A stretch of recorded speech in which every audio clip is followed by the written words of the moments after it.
Good afternoon, everyone, and welcome to the Sirius Report. My name is Ken Shorty. I'm here with London Paul.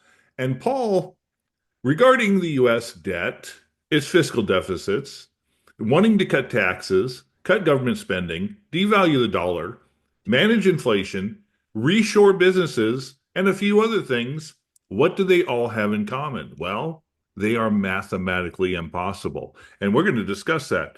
Paul, I want to thank you as always for being a part of this discussion. And you know what? The Trump administration, for all of their promises during the election, there's some realities are about to hit them square in the face. Yeah, absolutely. And thanks, Ken, obviously, for joining me. Yeah, this relates to the fact I put a post out on X, and I didn't mean this tongue in cheek. I genuinely meant this.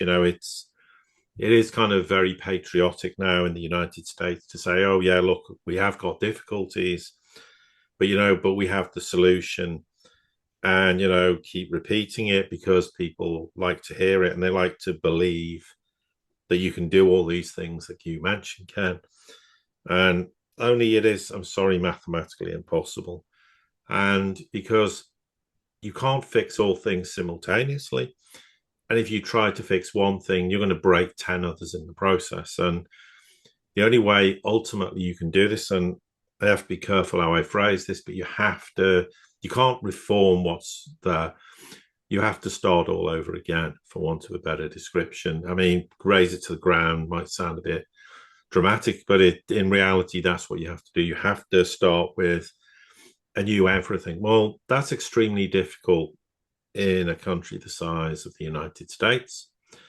But what I thought we'd do is just go through each point and just briefly comment on it. And one thing I started with was this saying, well, we can inflate debt away whilst running massive fiscal deficits. Now, let's just assume we're running fiscal deficits annually of $2 trillion, which is happening. So, let's just keep the math simple because there's lots of variables in this equation.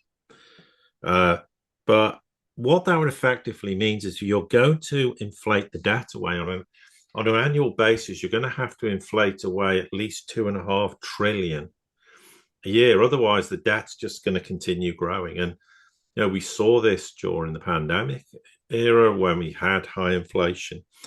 The debt bubble just blew up. Okay, yes, there was lots of money printing and stimulus checks and God knows what else, but which obviously skewed the data. But since then, the same problem exists, and you can't inflate the debt away at all if you're running fiscal deficits. You have to actually be running a fiscal surplus, and then it's not so easy as going, well, let's run inflation, 6, 7, 8%, and we'll come on to that section because that's a different question, although it's tied to this one. And it's simply impossible to run an economy like in Western countries now with inflation running at that figure because you've already seen the difficulties you have in high inflationary economies, never mind the problems it causes to the financial system. And, we're just not geared to be able to operate with long periods of inflation, which is why they try to reduce inflation by raising interest rates, which of course achieves nothing in the process because things in the economy are structural inflationary problems, which means you can't do these magical things like hiking interest rates and making any difference whatsoever. So again, because of those structural problems, you can't inflate the debt away. But if you're just printing endless amounts of money to plug gaps in your fiscal budget, the simple maths is you're never going to be able to inflate 2.5, 3 trillion a year of that debt away whilst you're running these massive fiscal deficits. It's just, as I said, mathematically impossible. Exactly. But the second one is kind of interesting. And I'm going to do this from the US side perspective. When Trump, in his first term, cut taxes for the average person and for small businesses, I'm not saying that they didn't also do deficit spending. They did. But what they did do is they did increase the revenue coming in. Why? Because when you cut taxes for consumers, and we are a consumer-based economy, then you're going to buy more. And then those businesses are going to do sales tax, and that sales tax is going to go increase your revenue. So that's a plus side. Then if you reduce the debt and cut government spending, you can do all three of those. Those aren't necessarily mathematically impossible for the US in its current situation. But the US wants to become an industrialized nation again. That's where you get into the problems with uh, where the taxes, et cetera, et cetera. So I would say the second one is not mathematically impossible, but it only works when we are primarily a consumer-based economy. Yeah, but you can't do all three simultaneously. You can't cut taxes, cut government spending, because remember, you're running massive fiscal deficits. So, first of all, if you cut taxes, then you're going to end up with even bigger fiscal deficits. And you can't, therefore, if you think you're going to reduce the debt, then you're going to have to cut government spending, and really you cannot cut government spending that much in the United States. You can make some savings. Well, I mean, you could slash the spending on defense, but that's never going to happen. But you can't simultaneously do all three when you're running massive fiscal deficits and your debt pile is growing and growing on that basis on an annualized basis, because cutting taxes is going to increase the debt. And and trying to cut government spending at the same time, well, that creates enormous problems in the economy, because what are you going to do? And you made the point, Ken, as you said to me, and in that regard, where government spending amounts to about 25 or 30% of GDP. So if you make huge cuts, you're going to create a GDP, but in the process, you're going to make millions of people unemployed who, frankly, what job are they going to be able to have? So that's going to be an additional burden in terms of massive amounts of more fiscal spending, to the fact that these people, you've thrown them on the scrap heap and they've got no future. Because if you throw 10 million people on the scrap heap and they've got no job, if you don't do anything, there's going to be serious problems. Because it's not like just making a company going bust with 10,000 employees. So if you try to do all three, that's where I said you cannot do this. I mean, you can cut taxes if you have a fiscal surplus, and because then you've got something to play with. But if you're running massive deficits and cut taxes, then you've got an even bigger hole to plug. So. Yeah, I would just say, depending on where you cut taxes, that's going to be the kicker. Because, like I said, in a consumer-based economy, where as you mentioned, 25 to 30% is government spending, 65, 60, 65, if not 70%, is consumer spending, and then 5 to 10% is actual productivity. If you cut the taxes for the consumer and have the tax revenue go up, okay, that's a plus. If you cut government spending, and just from some of the stuff that's actually coming out, the $2 to $2.5 trillion of deficit spending that we've done over the past 3 to 4 years, that can be eliminated, even with the mandatory mandates. Those can be cut. And then if you do something like cut the military, if Trump wants to end the wars and start pulling back and dealing with things Oh more yeah, if he on the yes. diplomatic side. But you're right. Reducing the debt, it's going to take something much greater, and cutting taxes to increase revenues, cutting government spending is not going to be enough. It is, as you mentioned, it's mathematically impossible to do any real dent that's going to have an effect on the economy, the financial system, etc. Yeah, and that's what I'm saying. People say you can do all three simultaneously. You can't. Anyway, Moving on to the next if one you go to here. we can devalue the dollar and reduce the deficit. Now, here's the problem with that, right? And I'm going to try and do it. It's not exactly accurate, but let's just say I buy a widget currently from China for 14 yuan. And let's say a dollar is 7 yuan. So that widget costs me $2. Okay. And that's the price I pay in dollars because I trade with China in dollars. Now, let's say I devalue that dollar and now $1 equals 5 yuan. Well, suddenly that widget that cost 14 yuan is now not going to cost me $2. It's going to cost me $2.80. That's right. Hang on, 5/8. Yeah. So that therefore means that if you devalue the dollar because you're heavily dependent on imports and because you run trade deficits, you're going to increase the deficit. I mean, the only way you would reduce the deficit is if you had a trade surplus and you were industrialized and like as people want to see in the United States, but you're not in that position at the moment. So devaluing the dollar is not going to make a scrap of difference to reducing the deficit. In fact, it's going to increase the deficit. And of course, there are people in the process who say, but if I devalue the dollar, I now allow inflation to run rampant. But if you allow inflation to run rampant, that is not going to reduce the deficit either. So in essence, again, this is just mathematically impossible because you're going to pay a lot more for your imports. Okay, and obviously, if you had a surplus, then obviously it's an entirely different matter. But because then that benefits your exports, but to have a weaker dollar, but having a weaker dollar when you depend on imports makes it impossible. There's something else to take into consideration here. 2 points I want to make. One, the dollar is the global reserve currency.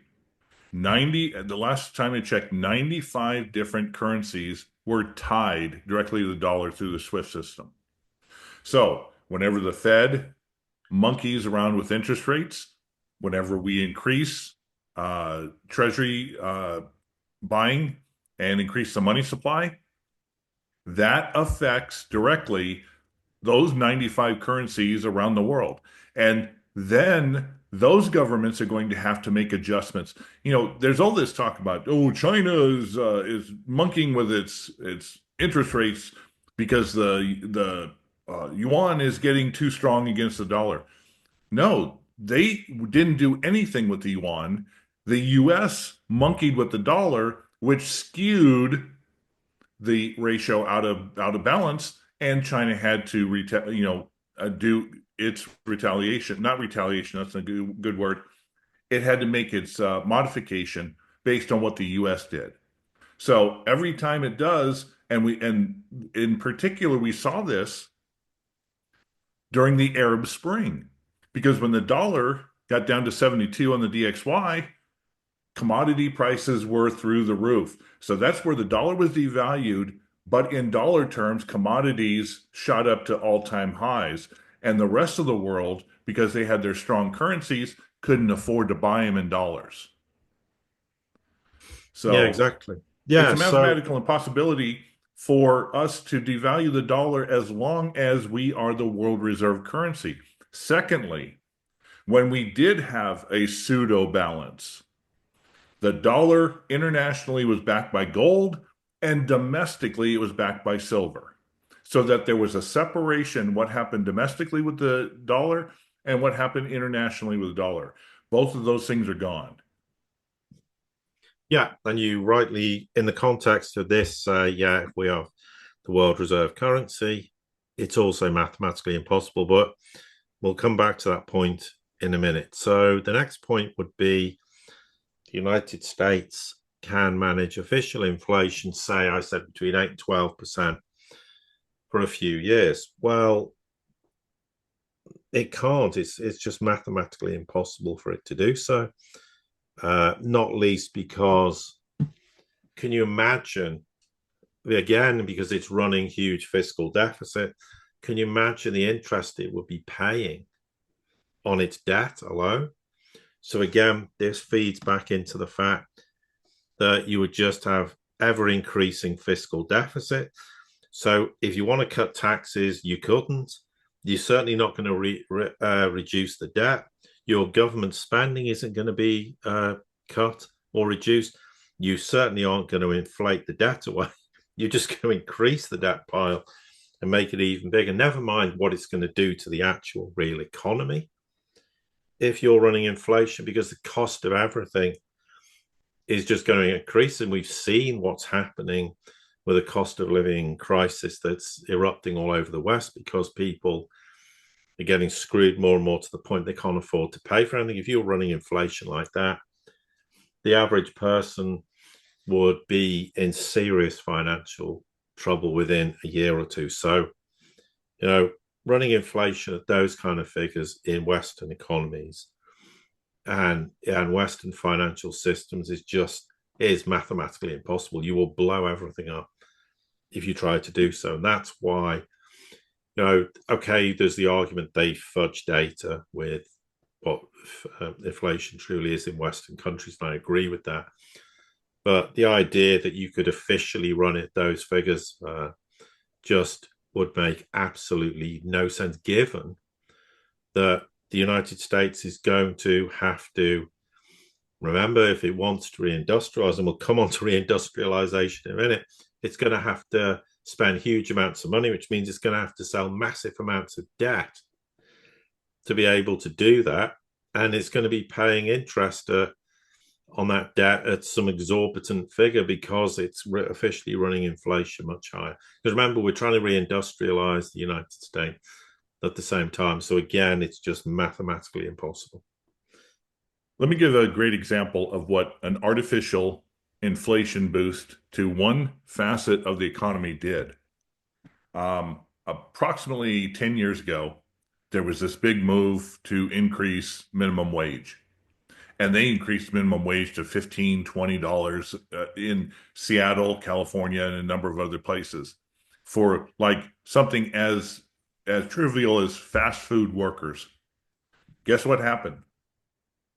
A total now of 5,500 of those fast food restaurants have closed business.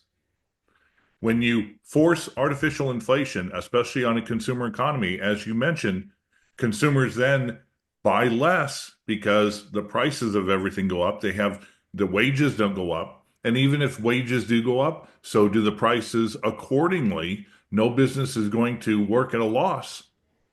So inflation is the robber, the silent tax on everyone. And if the U.S. has an answer to the debt problem it has. It's not pretty. It's not going to be their benefit in the short and medium run, but it will be their benefit in the long run. And that is simply to default and give up the world reserve currency status. Period. That's their only solution. As you mentioned at the beginning of this podcast, there is no reforming. There is no magical thing that Argentina is trying to do or getting away with. There is none of that. There is simply you took your this is John Law in France in the late 1700s, where you have bankrupted yourself with this Ponzi scheme of a currency expansion, and now you have to pay the piper, and the piper is giving up the dollar's credibility, defaulting on the debt, losing your integrity with the global trade partners, and then coming hat in hand to the new system that's rising and saying, okay, how can we support you as we build ourselves up over time to be an equal partner once again? Absolutely. And so we come on to the next point. The United States can reshore its business while continuing to maintain the same cost of living matrix we do now. Well, this is absolutely mathematically impossible. And here's why. Right. Let's say currently we use the old widget analogy. China produces a widget for $1. And Trump comes along and goes, well, I'm going to put 100% tariffs on that widget for $1. So you in the United States, you are going to pay the extra dollar. So it's going to be $2. And everybody sat there going, oh, okay, well, because they imagine that China's paying for this, not that it's a tax on this widget. But anyway, so it costs $2. Now, let's just assume you can reshore the business. Now, because first off, the United States is going to need trillions of dollars to reshore businesses because it's going to have to rebuild its dilapidated infrastructure, which is roads, railways, bridges, ports. It's a huge country. You're going to have to do it. You're going to spend 10 trillion easily. So let's forget how they're going to finance that, because that's an enormous problem in of itself. But let's just assume magically the money's there, and it's and all the business is being reshored. Right. So inside the United States, for the current cost of living matrix, which means you're going to pay US salaries, not Chinese salaries, then you're going to produce the widget domestically for probably $6, $7, $8, I don't know, $10. So people are going to go, well, I can get the widget still from China for $2. So I'll take that, because why am I going to pay $6, $7, $8, $9, $10 for the same widget in the United States? So because that creates in itself enormous price inflation. And it's the age-old thing. If you have to start buying those widgets because the United States decides, well, we're going to ban these imports, we're going to have some kind of protectionism, on steroids, then assuming you don't get the Chinese widget anymore, then all that's going to do is create the biggest inflation bubble you've ever seen, because everybody's then going to go, well, I'm going to pay 4, 5, 6 times for everything. Therefore, I want 4, 5, 6 times the wages. And the whole thing spirals out of control.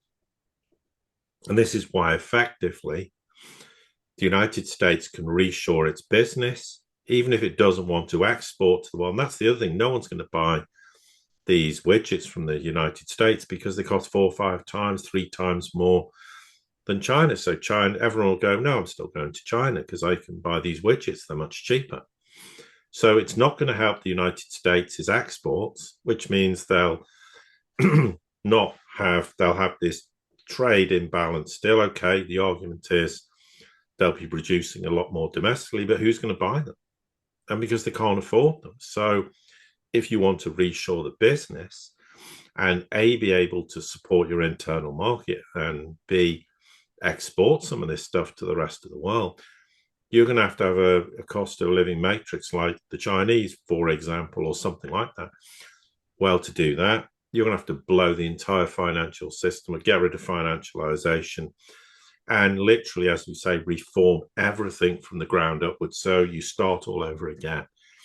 You can't somehow magically reshore all business, and the United States becomes this enormous industrial powerhouse of the future, because you're just not going to be economically competitive enough to produce goods that warrants anyone wanting to pay for them. And that's the huge problem. That's why China and other countries in Asia are so successful, because their cost of living matrix is so much less. Go to China and see how much you pay for things. Okay, and people in the West are obsessed with earning more and more money instead of going, what's the purchasing power of my dollar, my euro, my pound?